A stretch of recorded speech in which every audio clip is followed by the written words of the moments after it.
There is a feeling most people carry but rarely name. It arrives on an ordinary evening. Everything around you looks fine. The bills are managed. Nobody is angry at you. The day passed without disaster. And yet, somewhere behind the ribs, something is quietly heavy. A kind of ache that has no clear source. If you have ever felt that, you are in exactly the right place tonight. What we are about to explore is not a list of rules, not a productivity formula wrapped in ancient robes. These are 5 principles that have been quietly transforming lives for 2,500 years. Not because they are magical, but because they point at something you already sense is true, something you have been trying to name for a very long time. Before we begin, I want to ask you something, and I mean this genuinely. In the comments below, tell me which area of your life feels heaviest right now. Just one word is enough. Career, relationships, loneliness, overthinking, health, just one word. Because every comment tells me what matters most to the people watching. And this channel exists for you, not as a lecture but as a conversation. Let me know you are here. Principle 1, impermanence. Nothing is supposed to stay forever, and that is not a tragedy. In a small village at the edge of a forest, a young woman named Kisa Gotami was walking from door to door with her child in her arms. The child was not sleeping, the child was gone. She had lost him that morning. And Kisa Gotami, who had loved that child with the whole of herself, did not accept it. She could not. She carried him through the village anyway, knocking on every door, asking if anyone had medicine that could help. People looked at her with that particular kind of sadness humans carry when grief comes too close. Nobody knew what to say. One neighbor finally told her, "Go to the Buddha. He is teaching in the grove outside the village." "Go to him!" She found him sitting under a tree. She held the child out toward him. She asked for medicine. The Buddha looked at her for a long moment. His face did not carry pity. It carried something harder and kinder than pity. Then he said, "I know of such a medicine, but first I need one ingredient from you. Go into the village and bring me a single mustard seed from any home that has never known death." Kisa Gotami went back. She knocked on the first door. They had lost a grandfather 3 winters ago. The second house, a young mother years before. The third, a son barely older than her own child. She walked through the entire village. She asked at every door, and every door had the same answer. She came back to the Buddha without the mustard seed, but she came back changed. Not healed, not fixed. Changed in the way that only truth can change a person. Quietly at the roots. She had understood something that no one had been able to say to her directly. That impermanence is not a punishment. That loss is not a sign the universe chose her for suffering. Every single home she had walked into had held the same grief. Every house, every family, every life. The leaf falls not because something went wrong with the tree. It falls because that is what leaves do. That is what all things do in time. The Buddha did not take her grief away. He helped her see where the grief was really coming from. Not from the loss itself, but from the belief that the loss was wrong, that it should not have happened. Here is what this principle asks of you tonight: not to stop loving, not to hold things at arm's length out of fear. It asks something gentler, to notice where you are gripping, the relationship, the version of yourself, the idea of how things should have gone by now, and to feel just once how much energy is going into that grip. The suffering is rarely in the loss. It is almost always in the resistance to it. What in your life are you gripping too tightly right now? You do not need to answer that out loud. Just let the question settle somewhere inside you. Principle 2, non-attachment. Letting go is not giving up. It is one of the bravest things a person can do. There was a musician in the time of the Buddha. His name was Sona. He had been a musician before he became a monk, and his hands still carried the memory of strings. After taking his robes, Sona meditated with extraordinary intensity. He walked the meditation path barefoot for so many hours each day that his feet began to bleed. He sat through pain. He sat through heat. He pushed himself harder than any other monk in the community. And yet, month after month, something was missing. The peace he had been chasing was not arriving. The harder he reached for it, the further it seemed. One evening, the Buddha came to sit beside him. He did not offer a teaching immediately. He asked a question instead.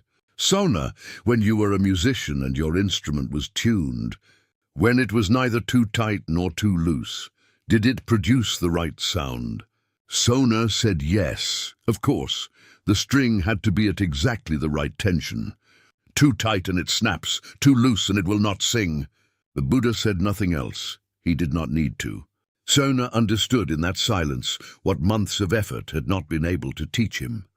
He had been holding on too tightly, not to pleasure, not to comfort, but to the very idea of becoming awakened. He had turned the practice into a kind of hunger, and hunger, no matter how noble the thing you are hungry for, is still hunger. This is the principle of non-attachment, and it is almost always misunderstood. It does not mean caring about nothing. It does not mean walking through life with emotional distance, never letting anything matter. What it teaches is this: you can love deeply and still remain free. You can want something and still remain at peace if it does not come. The difference lives in one small place. It lives in whether the thing you want has a grip on you or whether you have a free hand. Think about the last time you wanted something very badly, not just a preference, a real wanting, a promotion, a relationship, an apology from someone who still has not given it. And notice how that wanting felt in the body. The tightness, the continuous checking, the slight sourness every morning when the thing had still not arrived. That tightness is not love. That tightness is the string too tight. Non-attachment is the practice of staying with what matters to you, while keeping the string at a tension that does not break it. The musician went back to the meditation path. He walked it at a different pace. He sat at a different depth. Something that force had not been able to produce, gentleness found in its own time. Principle 3. The middle way. Between extremes, there is a path most people never think to try. At the age of 29, Siddhartha Gautama walked out of a palace. He had lived inside comfort that most people will never know. Every pleasure was provided. Every discomfort was carefully removed. And yet, something inside him had never been quiet, even surrounded by abundance, even inside a life that looked like everything a person could want. There was a restlessness that the silk and music and good food could not touch. He left. He became a seeker. And in his early years of seeking, he went to the other extreme. He sat in the sun without shelter. He ate 1 grain of rice a day. He held his breath until he fainted. He pushed the body as far as bodies can be pushed, chasing a kind of purity through extreme renunciation. For 6 years he did this, and at the end of 6 years, he sat by a river in a body that could barely hold itself upright, and he was no closer to what he was looking for. A young woman named Sujata came by the river that morning. She saw him sitting there, barely more than bones. She offered him a bowl of rice and milk. He accepted it. He ate it slowly. The other monks who had been practicing with him were disgusted. They left. They believed the extreme was the only path. Siddhartha sat by the river with the warmth of the food in his body. And something became clear. Neither extreme had worked. Neither the palace nor the asceticism. Neither too much nor too little. There was a path between them, the middle way, that he had never actually tried. He ate, he rested, he walked to the Bodhi tree. And under that tree, on a night this tradition has been talking about ever since, he found what he had been looking for. The middle way is not a teaching about moderation in the shallow sense of the word. It is not about being medium about everything. It is the recognition that extremes almost never contain wisdom, that the answer to most of life's genuine difficulties lives in a space that is harder to find than either pole. Think about the ways extremes show up in your life right now. The work that has taken everything, leaving nothing for the body or the people who need you. The rest that has become avoidance, because doing nothing is easier than doing the hard thing. The relationship in which you give until there is nothing left, or the one in which you have closed yourself off entirely to avoid being hurt. The middle way is not a compromise, it is a calibration. It requires paying closer attention than either extreme demands, because the extremes are loud and recognizable. The middle is quiet and requires you to keep checking. Where in your life have you been choosing an extreme because it feels more certain than the uncertain ground in between? Principle 4, present moment awareness. The only hour that has ever been real is this one. A monk named Simidi once sat at the edge of a hot spring before sunrise. His robe was folded on a stone beside him. The water was warm. The darkness had not yet decided to become light. His breath made small clouds in the cool air. For a moment, just a small, rare moment, he was not thinking of anything in particular. Then a luminous figure appeared on the far bank. She looked at him for a long time before speaking. Finally she said, "Monk, do you know the verse of the single auspicious attachment?" Simidi admitted that he did not. He asked her to tell him. She said, "I do not know it either, but it exists. The Blessed One gave it. Go learn it, for there is nothing more worth knowing in this lifetime." And she was gone. Simidi dressed in the dark and walked directly to the Buddha's quarters. The Buddha looked at him with the expression a teacher holds for the student who has arrived at the right question. He said, "Listen carefully," and then he spoke the verse. "Do not chase after what has already passed. Do not lose yourself in what has not yet come. What has passed is already gone. What has not yet come is not yet here. Whatever arises in this moment, see it clearly, without being shaken. Today is the day the diligent one practices. Tomorrow is not promised, because most of us are living in two places that do not exist. We are living in the past, turning over conversations that have already ended, replaying moments we wish had gone differently, asking why it happened the way it did. And we are living in the future, bracing for things that have not yet arrived, worrying about losses that may never come in the shape we are imagining. And the present, this actual hour, this actual breath, this room you are sitting in right now, passes almost entirely unattended. The body is here, the mind is somewhere else, and it has been somewhere else for so long that being here feels, when we accidentally land in it, almost strange. Tonight, for one moment, can you come back? Not forever, not as a discipline you commit to starting tomorrow, just for this moment. Notice the weight of wherever you are sitting, the temperature of the air in the room, the sound that is present right now, whatever it happens to be. This is the entire practice, just this, the coming back. The mind will leave again. That is not failure, that is simply what the mind does. The practice is noticing that it has left and returning gently, without criticism, as many times as it takes, to the only hour that is actually real. The verse the Buddha gave Simidi is not a discipline, it is an invitation, delivered 25 centuries ago and arriving somehow in your room tonight, to be here as often as you can manage, in the only place where anything has ever actually happened. Principle 5, compassion. Begin with the person you have been hardest on. There is a teaching the Buddha gave one ordinary morning that is still, 25 centuries later, almost impossible to fully receive.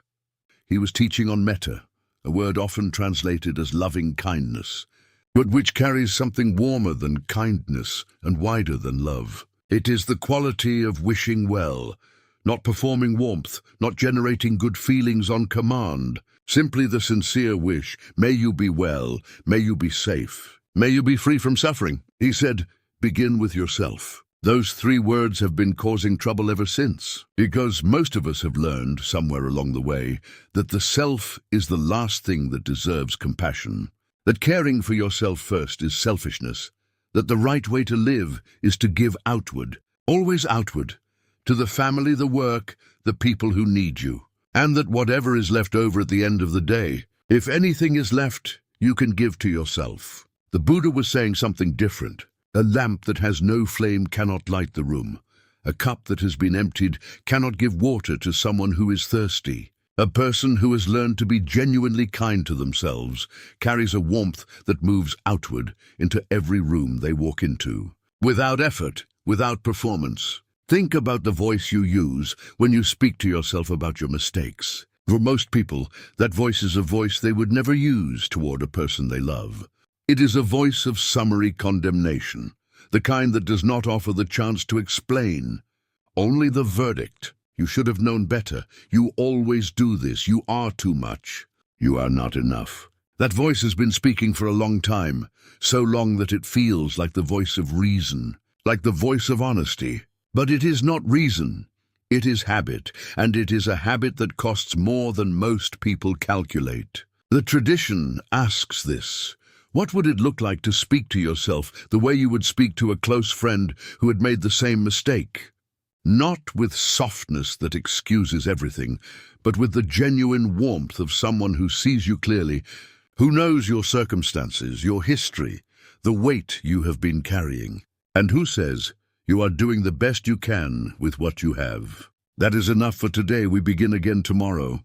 This is the fifth principle, and it is the one most likely to be dismissed, because it sounds easy. But if you look honestly at the inside of a single ordinary day, the small criticisms, the quiet contempt, the invisible standard that nothing quite meets, you will find that this is actually the hardest practice of all five. Compassion begins here, with the person who is listening right now, with the being sitting inside this hour, tired in some specific way they have not told anyone about. Begin here, with this breath, with this much warmth, and let it move outward from there. 5 principles, each of them older than any country on this planet. Impermanence, that nothing is designed to last, and that the grip is often where the suffering lives. Non-attachment, that you can care deeply and still remain free, that the string must be at the right tension to sing. The middle way, that the answer to most of life's real difficulties lives not in the extremes, but in the harder, quieter ground between them. Present moment awareness, that the only hour that has ever been real is this one, and the practice is simply the gentle return to it. And compassion, that it begins always with you. These are not ideas to understand and set aside. They are things to practice, in small ways, on ordinary days, in rooms no one is watching. If something in tonight's video touched something in you, something specific, something you recognized, let that recognition live in the comments. Tell me which principle you needed most right now, because what you say there shapes what this channel becomes next. And if someone in your life is carrying a heaviness tonight that they cannot name, share this video with them quietly. No explanation needed, just send it. Until next time, walk gently, speak gently, begin again whenever you need to.